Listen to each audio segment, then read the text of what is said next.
मनुस्मृति को जलाना चाहिए, जूतों के नीचे उसे रौंदना चाहिए। मनुस्मृति हमारा कोई राष्ट्रीय ग्रंथ नहीं है और ये देश जो है ना मनुस्मृति से चलेगा, ना कुरान और गीता से चलेगा, न ये देश किसी धार्मिक ग्रंथ से चलेगा, ना ये बौद्धों के ग्रंथ से चलेगा। ये देश चलेगा तो मेरे बोधिसत्व डॉक्टर बाबा साहब अम्बेडकर के बनाए हुए संविधान से चलेगा। आप कह रहे हैं मनुस्मृति को जूतों से रौंदना चाहिए, आपको नहीं मानना मत मानिए, जो मानते हैं उनकी भावनाओं को क्यों आहत कर रहे हैं? इसमें आहत कुछ नहीं है, वो ऐसा ग्रंथ है जो उसको मानेगा संविधान के अनुसार उसे जेल भेजा जाएगा। आपको मालूम है? ऐसा लिखा है, अरे संविधान में लिखा है। अरे लिखा है, अनटचेबिलिटी एक्ट क्या है और संविधान के 14वां अनुच्छेद तू पढ़ के देखना। तू बात बना रही है, तेने पढ़ा तो कुछ नहीं। 34वें, अरे सुन पहले सुन पागल, मनुस्मृति को सुन, मानने वाले, अरे सुन, मनुस्मृति का अरे कहाँ है बताइए? तू जो आज माइक लेके खड़ी है, यदि बाबा साहब अम्बेडकर नहीं होते, कहीं नाली साफ कर रही होती, कहीं जूते साफ कर रही होती, कहीं गुलाम होती, बकवास कर रही है। मनुस्मृति न होती, मनुस्मृति, अरे मनुस्मृति का समर्थन कर रही है तू? मनुस्मृति को लागू करना चाहती है क्या? रुक जा भाई, जाते बात कर लेंगे। सवाल पूछना क्या गलत है? अरे सवाल तू ऐसा पूछ रहे, ऊट पटांग। आपको जो पसंद है वही सवाल आप। अरे हमारा ये पसंद नहीं है। क्या मनुस्मृति को मैं तुझसे ही सवाल करना चाहता हूँ, तू अच्छा मानती है क्या? अच्छा मानती है तो उसका पालन कर, लेकिन तू जो है क्यों MA BA करने स्कूल में चली गई? मनुस्मृति तो मना करती है।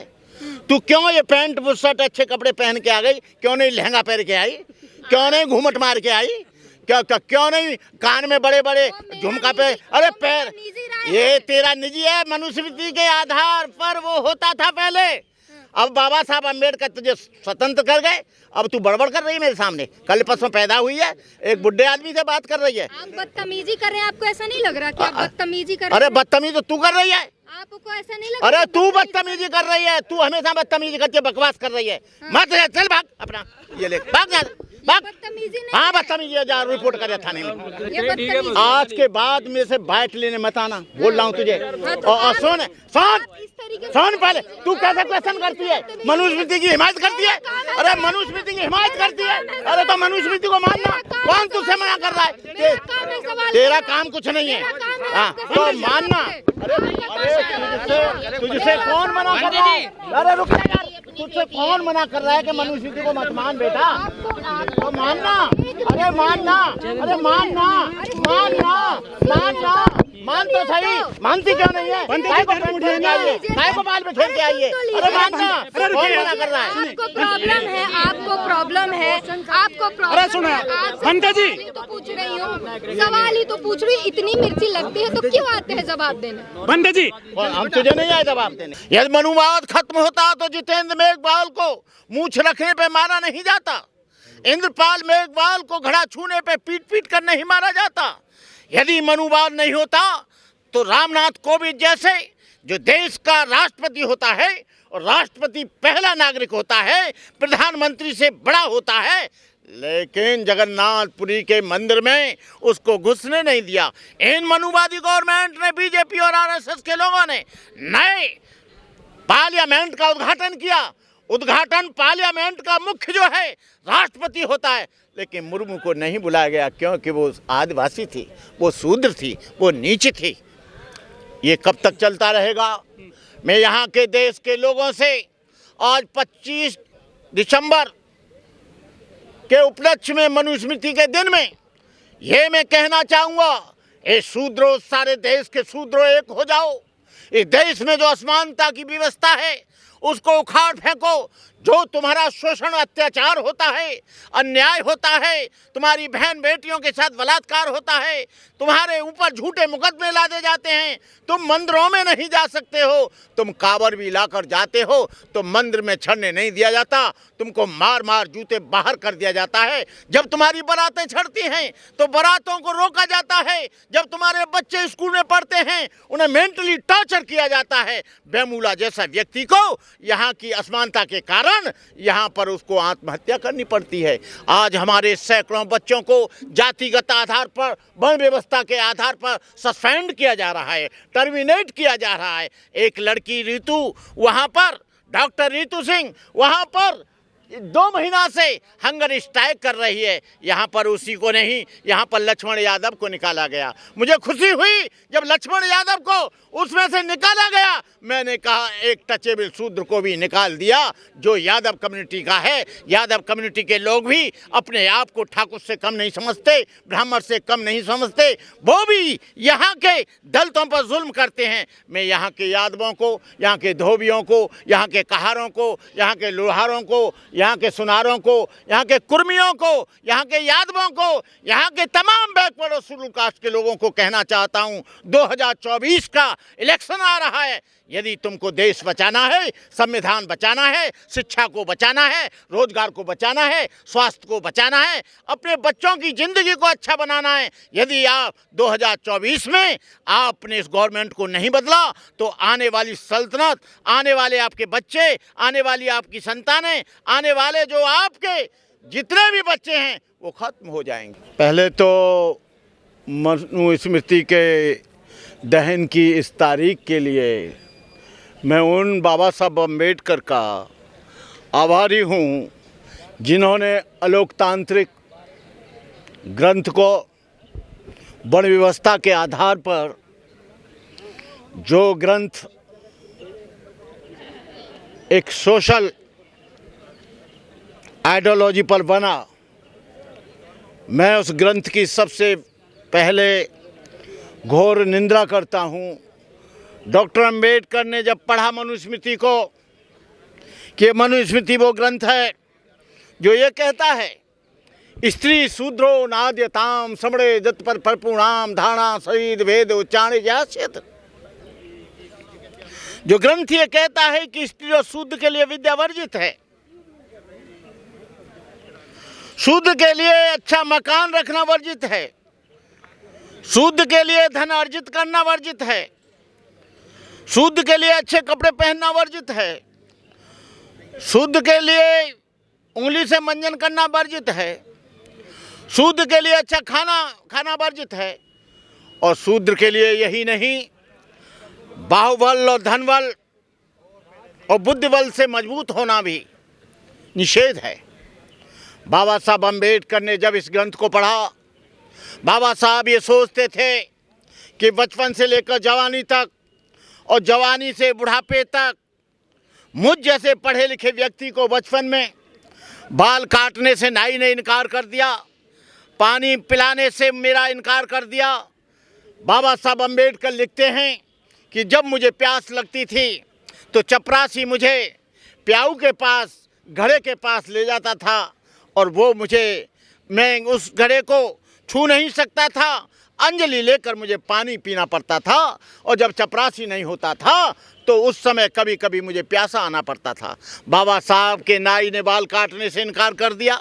जब बाबा साहब लंदन से आ रहे थे, जब वो अपने गांव जाना चाहते थे, उनको एक गाड़ी वाहन मिला तांगे वाला। तांगे वाले से कहा कि मैं अपनी मंजिल अपने गांव जाना चाहता हूं। तांगे वाले ने कहा डॉक्टर अम्बेडकर मैं तुम्हारा तांगा चला नहीं सकता, तांगा तुमको चलाना पड़ेगा और पीछे मैं बैठूंगा। बाबा साहब अम्बेडकर की मजबूरी थी। उस समय बड़ी बड़ी गाड़ियां नहीं होती थी, कार नहीं होती थी, यातायात के साधन नहीं होते थे, ऑटो नहीं होते थे, मोटरसाइकिल नहीं होती थी। बाबा साहब ने तांगा चलाने की शर्त पर बैठने के लिए तैयार हो गए। बाबा साहब ने तांगा चलाया, बम पर बैठकर बाबा साहब गिर पड़े, उनकी टांग टूट गई। बाबा साहब ने गहन अध्ययन के बाद उस मनुस्मृति का अध्ययन किया और उस मनुस्मृति को बाबा साहब अम्बेडकर ने 25 दिसंबर सन 1927 को उसको जला डाला। ढेर सारे आरएसएस के लोगों ने, हिंदू संगठनों ने, हिंदू महासभा ने, तमाम हिंदू संगठनों ने विरोध किया। और उन लोगों ने विरोध किया जो लोग जमींदार और सरमाएदार थे, जो लोग वर्ण व्यवस्था को जिंदा रखना चाहते थे, जो ये चाहते थे कि शूद्र शूद्र बना रहे, बनिया बनिया बना रहे, ठाकुर ठाकुर बना रहे, राजपूत राजपूत बना रहे, ब्राह्मण ब्राह्मण बना रहे, और वो केवल शिक्षा का अधिकार केवल ब्राह्मण लेगा और देगा, क्षत्रिय रक्षा करेगा और धन का अर्जन वेस्ट करेगा। शूद्र केवल जो 90% शूद्र इस देश में रहता है वो यहाँ पर सेवा करेगा। बाबा साहब ने एनिहिलेशन ऑफ कास्ट में हु वर द शूद्राज में लिखा है कि in India in 2 types of Shudras, touchable and untouchable. Untouchable वो हैं जो एससी और एसटी हैं, टचेबल वो हैं जो ओबीसी के और बैकवर्ड के लोग हैं। उनको छुआ तो जा सकता है लेकिन उनके घर का खाना नहीं खा सकता। लेकिन अछूत को जो एससी एसटी हैं, न उनको छुआ जा सकता है, न उनको खाना खिलाया जा सकता है, न अपने घर में बुलाया जा सकता है, न उनसे कोई काम कराया जा सकता है। इसलिए सदियों के जुल्म अत्याचार करने वाले ग्रंथ को बाबा साहब अम्बेडकर ने संवैधानिक अधिकार देकर उसको खत्म किया। आज कोई भी शूद्राज एमएलए बन सकता है, एमपी बन सकता है, डॉक्टर बन सकता है, इंजीनियर बन सकता है, कोई भी राष्ट्रपति बन सकता है। लेकिन इस देश की मानसिकता, इस देश के लोगों की दिमाग, इन देश के लोगों की आइडियोलॉजी, इन देश के लोगों का कॉन्सेप्ट आज भी मैं समझता हूं कि मनुवाद खत्म नहीं हुआ। इस गवर्नमेंट को बदलकर जो समतावादी लोग हों, जो मानवतावादी लोग हों, जो संविधान का सम्मान करते हों, जो इस देश का सम्मान करते हों, जो इस देश को हिंदू राष्ट्र नहीं बनाना चाहते हैं, संविधान को नहीं बदलना चाहते हैं, हम उन लोगों को लाना चाहते हैं। बनते जी, बहुत सी महिलाएं अभी भी मनुस्मृति को पढ़ रही हैं, मनुस्मृति को ढो रही हैं, बहुत सी महिलाएं, क्या कहोगे उनके लिए?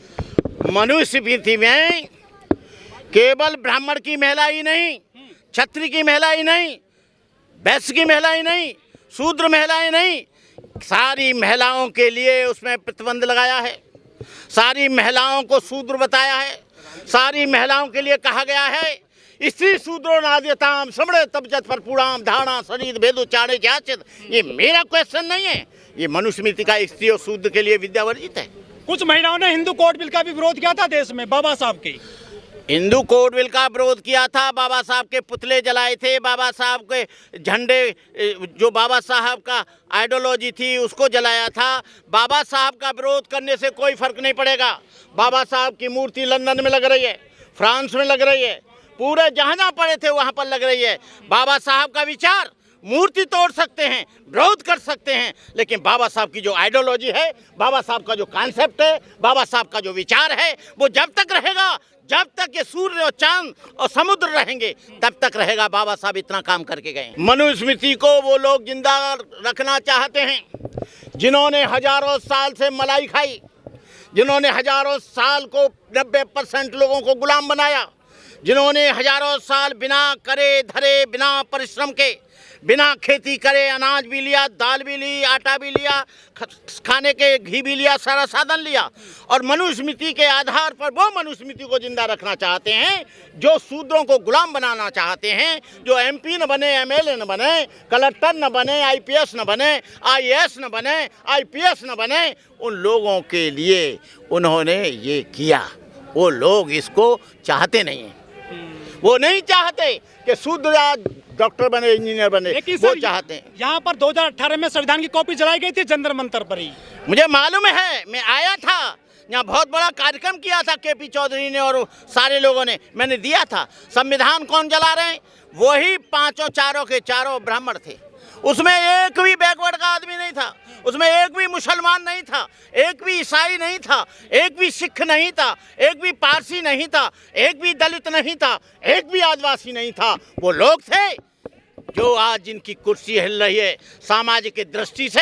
आज उनको तकलीफ मनुस्मृति से नहीं है, आज उनको तकलीफ इस बात से नहीं है, तकलीफ है उन्हें कि आज चमार डॉक्टर बन गया, आज यादव आईएएस बन गया, आज धोबी खटीक जो है वो बड़े बड़े पदों पर पहुंच गए, आज वो जो है एमपी बन गए, राष्ट्रपति बन रहे हैं। ये उन लोगों को ये तकलीफ है। उनको तकलीफ इस बात की नहीं है, उन्हें सबसे बड़ा डर ये है कि ये यदि सत्ता में आ गए, हुकूमत में आ गए, तो 5000 वर्ष तक हमने जो गुलाम बनाया है ये भी कुछ कर सकते हैं। लेकिन हम लोग बदले की भावना से कोई काम नहीं करेंगे। हम जो काम करेंगे इस देश को लोकतंत्र बचाने के लिए करेंगे, जमहूरियत को बचाने के लिए करेंगे। हम हिंदू राष्ट्र बनाने की कभी कल्पना नहीं करेंगे, हम संविधान को बदलने की कभी बात नहीं करेंगे। वही संविधान सफिशिएंट है जो बाबा साहब डॉक्टर अम्बेडकर ने बनाया। आज इस देश में उस संविधान की वजह से यहाँ पर सिख आराम से रहता है, आज यहाँ पर ईसाई आराम से रहता है, बौद्ध आसान से रहता है, बौद्ध जो है, और यहाँ का दलित और आदिवासी। यदि बाबा साहब अम्बेडकर कम्युनल और जातिगत आधार पर संविधान बनाते और एक धर्म की बात करते तो आज यहाँ पर ईसाई अपने चर्च में प्रार्थना नहीं कर सकता था। यदि बाबा साहब अम्बेडकर इस हिंदू राष्ट्र की बात करते तो आज मुसलमान जो मस्जिद में अदा करता है कर नहीं सकता था, और ये यही चाहते हैं कि बौद्ध अपना प्रचार प्रसार न कर सके। ईसाई कानपुर में बौद्ध कथा में फायरिंग कर दी, 2 लोग गंभीर रूप से घायल हैं घाटमपुर क्षेत्र में। उसको तो हमने परसों दे दिया ना, इंटरव्यू बहुत बड़ा, देखना आइडिया में आ रहा है। बौद्ध महासभा कहाँ गई? अरे अब तक तो 6 लाख लोगों ने सुन लिया, बौद्ध उसे कहाँ, देख। सर? अरे बौद्धिस्ट कहाँ गए? अरे मेरी बात सुनो, संस्थाएं यहाँ भी इस कार्यक्रम में आएंगे।